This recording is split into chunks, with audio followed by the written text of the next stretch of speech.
This chapter will be on the chemical structure of DNA. We'll start out by talking a little bit about the history of how it was discovered that DNA is the genetic material. So early on, people became very interested in heredity. They had observed Mendel's work, and yet it was not really known what the actual thing was in the cell that was the hereditary material. What people were pretty clear about is the things that it had to do. So here's a list of 4 things that the genetic material really has to accomplish. It has to contain really complex information, enough information to make an entire organism. It must be able to copy itself faithfully because we know that cells divide and divide and divide. The genetic material must encode the phenotype. That is, there must be a way to take that material and to translate it into something that is understandable by the cell. Finally, genetic material must have the capacity to vary, to take into account all the differing phenotypes that are observed in different organisms. So this is a timeline looking at some of the things that led up to the discovery of the actual structure of DNA.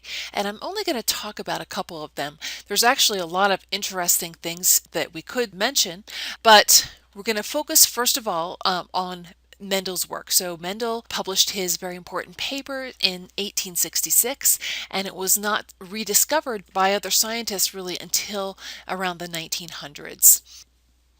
In 1910, Levine proposed a structure of DNA that turned out to be completely wrong. So he proposed that the 4 bases of DNA actually were always together in this group of 4. This idea of Levine's really precluded the idea that DNA might be able to hold complex information, and it really threw other scientists off for a number of years. We're going to talk in pretty much detail about Griffith's experiments in 1928 and then these follow-up experiments done by Avery, McLeod, and McCarty in 1944. So 1928, Griffith was working with Streptococcus bacteria, and he was working with 2 different strains. One that was called a smooth strain, and if you injected that kind of bacteria into a mouse, it would die. So it was a very virulent bacteria. In contrast, there's a different strain of Streptococcus called a rough strain. This is just based on what it looked like when it grew in a petri dish. And this was a non-virulent strain of bacteria. So if you injected that into a mouse, the mouse was just fine. So Griffith did a couple of experiments. So first of all, he took that smooth, virulent Streptococcus bacteria and he boiled it. And you all know that boiling bacteria should kill it. And so it's all fragmented looking here. And what he found was exactly as expected, that if you injected that dead bacterial extract into a mouse, the mouse was perfectly fine. The interesting experiment that Griffith did was he took these 2 different components, this rough strain of living bacteria, this one does not make the mouse sick, and the heat-killed virulent strain, and he mixed them together. When these 2 were mixed together, what Griffith found is that the mouse would actually die. And not only would the mouse die, but you could isolate Streptococcus bacteria from that mouse that appeared very much like those virulent smooth cells. So from this observation, Griffith concluded that there must be something in this dead cell extract that was actually able to change or to transform that non-virulent strain into a virulent strain. And whatever it was, it must be genetic information that it was conveying to those rough strain cells. So, come along a few years later, 1944, these folks repeated this experiment of Griffith's, and they went a little step further. So here is a different figure, but it's the same experiment. They took that virulent rough strain of Streptococcus, and they heat killed it. And then they mixed it with living rough strain, which is shown in blue here. Whatever it was in that dead cell extract that was able to transform those non-virulent cells, they wanted to know what that was. And so they, one at a time, did a number of different treatments on that dead cell extract. First of all, they added RNases, which destroyed all the RNA, okay, and found that it can still transform those non-virulent cells, so it must not be RNA that is able to provide that genetic information to transform the bacteria. Next, they destroyed protein, and still that dead cell extract was able to transform those blue cells into these virulent smooth cells. Finally, when they destroyed the DNA in that dead cell extract, only that treatment was able to prevent the transfer of that virulent information in that dead cell extract, and you ended up with only these non-virulent cells at the end of it. So the conclusion from this was that because it was DNA that destroyed that transforming substance, it must be that that transforming substance is actually DNA. By around 1950, there were some other experiments that came out. The Hershey-Chase experiment was a very important one. Finally, scientists were starting to come around to this idea that definitely it must be DNA that is the genetic material. And I just want to point out that this is not 100% always true. Some viruses actually use RNA as their genetic material.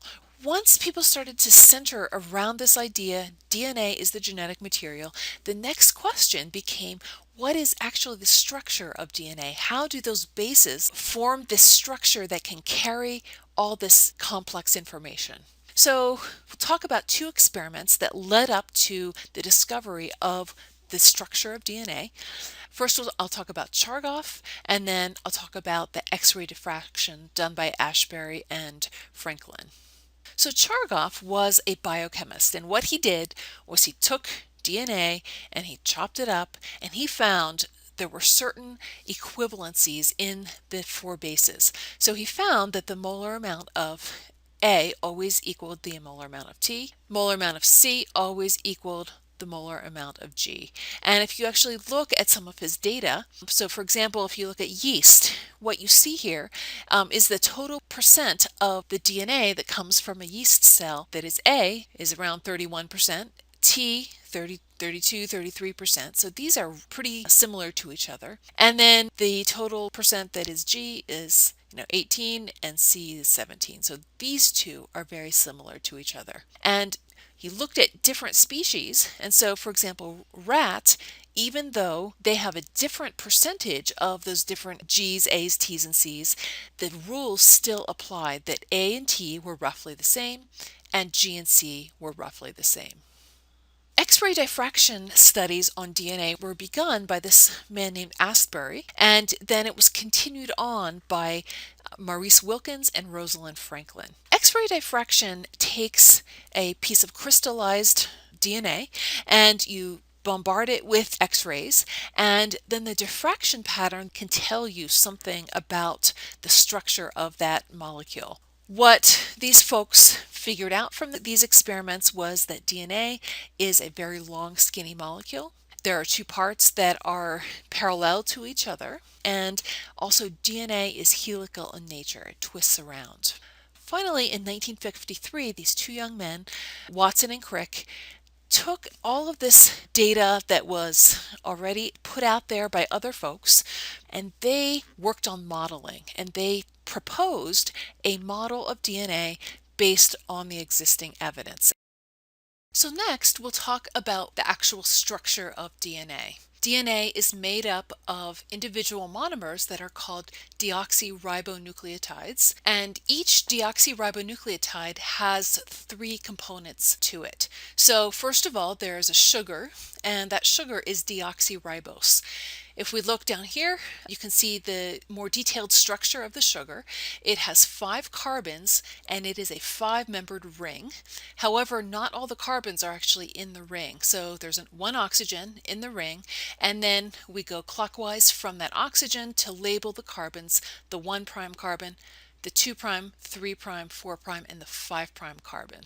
It's called deoxyribose because in comparison to ribose, which is used in RNA, we are actually missing an oxygen. So in ribose, there's an OH on the 2' carbon as well as on the 3' carbon, but with deoxyribose, we actually just have a hydrogen on the 2' carbon. The next part is a phosphate group. A phosphorus makes 5 bonds, but there are only 4 oxygens surrounding this phosphate. That one of these would have a resonant double bond. The phosphate group attaches to the 5' carbon of the deoxyribose sugar. And then we have the base, and there are 4 different types of bases: adenine, guanine, cytosine, and thymine, and these 4 bases are then attached to the 1' carbon. So here are pictures of the 4 types of deoxyribonucleotides, and I want to point out some differences. So all of these bases have that same sugar and the same phosphate group, but the base is what's different between them. 2 of the bases are purines, and purines have 2 nitrogen rings. The other 2 bases are pyrimidines with just 1 nitrogen ring. The purines are A and G, and the pyrimidines are C and T. I expect you to be able to draw the structure of a deoxyribonucleotide and also to be able to draw exactly how it attaches to make a DNA molecule. So when those nucleotides are joined together to make a DNA molecule, there are 2 individual strands of DNA that bind together. So let's just take a look at one of the strands. So right here is a nucleotide, a single nucleotide with the phosphate, the sugar, and the base. And the next nucleotide is going to be attached to the 3' carbon on that first base. The next nucleotide comes in and it attaches at the phosphate group.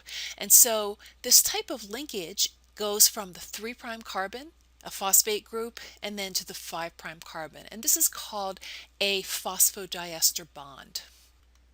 Now, because all of these individual nucleotides on this strand are always oriented that same way, that entire molecule is actually going to become polarized. And no matter how many nucleotides you add there, you're still going to have this polarized molecule where you have a phosphate and the 5' carbon free on one end, and then the 3' carbon and the OH making up the other end. And so we're going to call these the 5' end of the strand and the 3' end of the strand. The second backbone is going to be arranged opposite of this first one, and importantly, this second backbone is oriented in an anti-parallel manner. So this one starts 5' up here and goes 3'. The other one goes in the other direction. So 5' is down at the bottom and 3' end of that strand is at the top. Those 2 strands are held together by hydrogen bonds that form between the bases. So a T with an A and a G with a C. These hydrogen bonds, 2 of them form between a T and an A, and 3 hydrogen bonds form between a G and a C. When you look at the entire double helix DNA molecule, you'll see these 2 backbones that are going down, and they twist together, and 2 different grooves are formed when this helix forms. You have a major groove, which is just a wider space, and then a minor groove shown right here.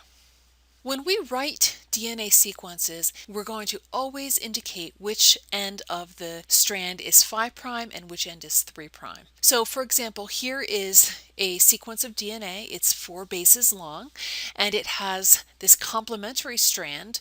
And so we're going to write the sequence including the 5' and 3' ends. So if you notice, this is the 5' end of the strand on the left here, and that first base is a T. And so we would indicate this DNA strand that it's 5' end and start listing the bases T, G, A, C. The other strand, we would list the bases in that anti-parallel sequence, 3' to 5'.